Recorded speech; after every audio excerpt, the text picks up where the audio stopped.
Judge McMeeken, sorry, I'm over this way. McMeeken it was. McMeeken, sorry. And I am standing up. It's just I'm short. We work with many of the same kids that you're working with. What we've learned is we can't ever use the word treatment because most young people we work with don't have a problem, or that's their perception. I don't have a problem. I don't need help. So we try not to use the word treatment, but it's been used right through this morning's session as something you do to adults, you treat. But do you actually use that terminology? We've just found we're better off playing a bit of table tennis with a kid and getting to know them well enough and getting them past the first session so that they then think, oh, he's okay. And what they learn from us is that we like them and we care for them and we can help them to change their behaviours, even though they didn't have a particular problem. So do you actually say treatment? No, I don't think I've ever used the word treatment. I say things like, you've got, life is grim at the moment, you've got to do something about it, you've got to make changes. We talk about changing the way things are. But no, I don't think I ever use the word treatment. There was another question over the back. No, someone else had one first? Yes, with the hand. Okay, go on then. Yeah, I stole the microphone, yeah. My question's also for Judge McMeeken. No, the kids call me... Judge Judy? No. They call me Miss usually, but when they're talking about me, they call me JJ, which my name's Jane, so they... Judge Jane. Because I think McMeeken's, for some reason, hard to say. Okay. Thanks, Miss. You can call me Jane. You can call me Jane. Yeah. No, I'm seeing a 16-year-old guy who's you call him offender, who is in youth residence in Palmerston North, very similar to how you described those two, and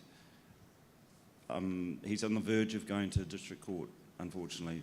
I'm interested to ask her, see if there's any option of suggesting something that he can find some way of bypassing that. But my question is, he who's predominantly cannabis use before his offending, do you think it's underestimated the effects of cannabis dependence on violence and aggression? Because it seems to be that people often seem to say alcohol causes violence or contributes, cannabis doesn't. You know? Yeah, that's certainly a common view, that you smoke weed and you get all mellowed out and you're only violent when you use alcohol. It's certainly not my experience with kids in court, and they say that too. That, I mean, some of them will say that smoking weed mellows them out, but others say it doesn't have an impact on them, they're violent anyway. What I have noticed, and again, this is not scientific, it's just my observations of the young people I see every second Thursday, is that synthetic cannabis is just horrible. The kids are incredibly violent, and it actually frightens them, the unpredictability of what they do. I find that stuff frightening. Got a question down the back here. Yes, my question to the judge. I work with young people, I'm doing the groups. The only thing I feel sorry for the young people, they commit some crimes, and now they change and be a good father. And they go to the children, if and family got some training.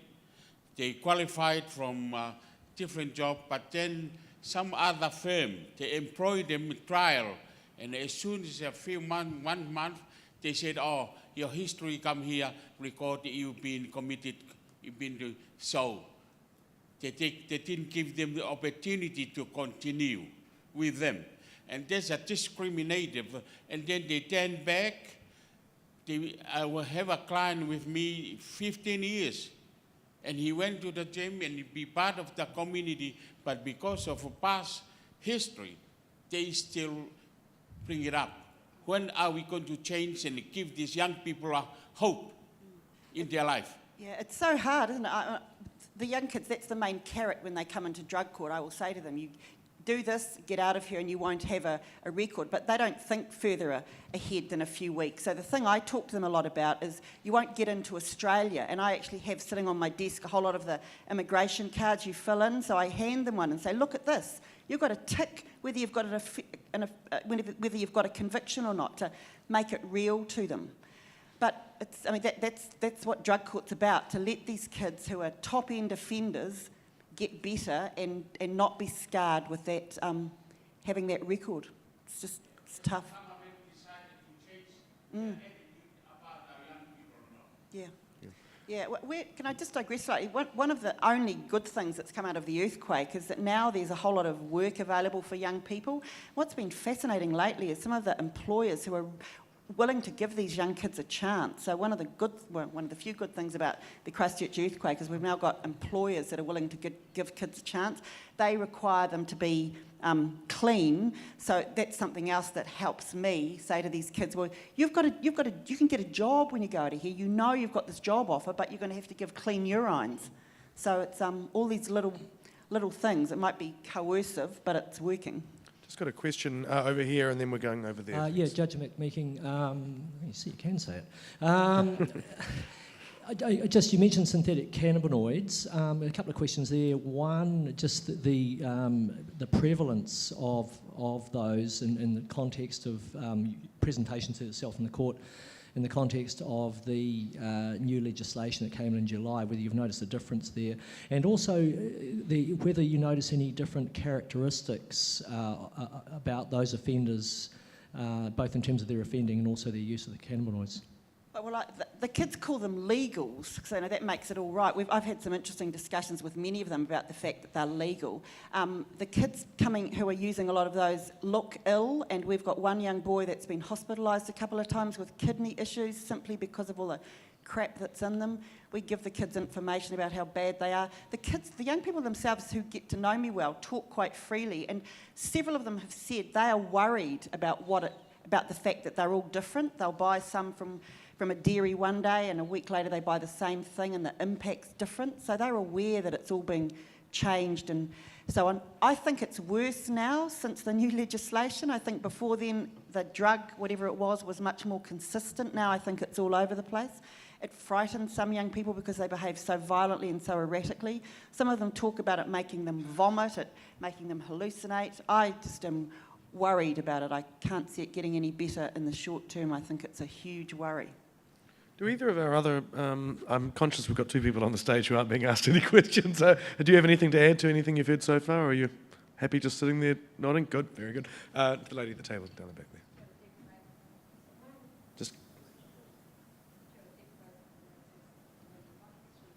Is that mic turned on? Can we?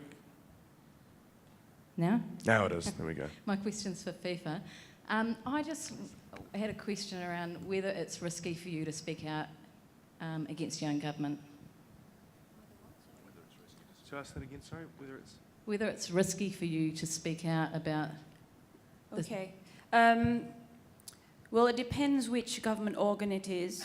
Where police is okay because I've got really good relationship with top-level police and know who I am, and I work with them all the time, and against the police it's fine. Religious authorities, Islamic religious authorities, you would get into trouble. I would get into trouble. They have the power to arrest anybody arbitrarily and keep them in jail, so you would not want to say anything about them. And they do arrest a lot of transgender people who use drugs, so because they have the power to arrest people who cross-dress. So, they're affected by that. So when we say things against them, they threaten us with all sorts of things. But what we need more of is pressure from the outside, because that's the sort of thing that Malaysia is really worried about. How New Zealand, Australia, United States, the UK, Europe views them. And Australia's so important. They refer to Australian policy in a lot of policy decisions. And that's I suppose how foundations elsewhere can help us by putting pressure, because of some things we can't say. Do we have any other questions before we... Oh, yes, down the front here, thanks. Is it on? Yeah. Yes. It's just a comment about comparing synthetic cannabinoids with the natural hemp plant. It actually makes perfect sense the way people yesterday and Hugh described way these compounds act, because the only drug that's in synthetic cannabinoids is the THC mimic thing that acts exactly as THC, and THC, as people said yesterday, seems to be the one that causes all the problems, or the main one that causes all the problems with psychosis and getting aggressive. So in that way, I guess this Misuse of Drugs Act is really a big step backwards unless it includes the natural plant, really. Thank you so much for the wonderful presentations. I'd like to know if the Christchurch Youth Drug Court has any data collection around it, and whether it can be replicated in other cities in New Zealand. No, we don't, because we just sort of fly under the radar. No, we haven't been assessed for a long time. We keep our own statistics. But there's no, I don't think there's any government will to replicate us. I think that's why we just kept under the radar a bit. It's a shame. I can't imagine sitting in a youth court now that didn't have that option.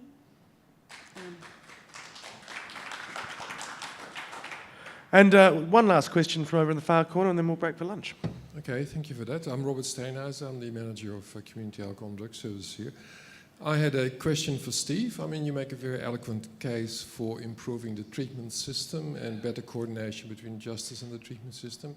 Where do you see is the improvements mainly needed? If in an environment of constrained budgets, where can we make those improvements, where they're most needed? Well, I've just seen myself on the screen. I realise I look like a Klingon side on. It's very distracting. I think in a whole range of areas. First and foremost, often people who end up in our treatment services, and of course those people who end up in our treatment services or our courts, aren't naturally representative of all people who consume cannabis, for example. But a lot of people who end up in our services, their relationships have been screwed one way or another, whether that's in relation to the drug use itself, whether it predated the drug use, or whether it's a combination. And so the capacity of clinicians to actually form a meaningful relationship with people, for me, is critical. And if you talk to a lot of people who've successfully engaged and got something out of treatment, they don't necessarily talk about the specifics. I might come from a background of cognitive behavior therapy, but at the end of the day, actually the things that seem to matter in treatment is the ability to form a meaningful relationship. And then it becomes the ability to deal with some of the immediate symptomatology, if you like, of using and giving up, helping build initial relationships, lifestyle. But at the end of the day, people who successfully move out of problematic drug use, when you ask them why, very rarely do they mention treatment. What they mention is, my relationships got better, I got a job, things happen, and it's that point that I made at the end. If all we focus on is getting people to give up drugs rather than focusing on improving the quality of people's lives, then we'll have a very limited impact. So something I used to say, and unfortunately the terminology has gathered some political momentum in some spheres, but I used to say treatment is the pimple on the whale's bum of recovery. And I use that term recovery in its broadest sense. It's about actually improving the quality of people's lives. So we must resource our services to be able to do that meaningfully. That's a nice segue to our session after lunch, which is going to be on the best interventions available to prevent early cannabis use, promote health and harm reduction, and treat cannabis dependency. We'll be back here at 2:15. Thank you to all of our speakers.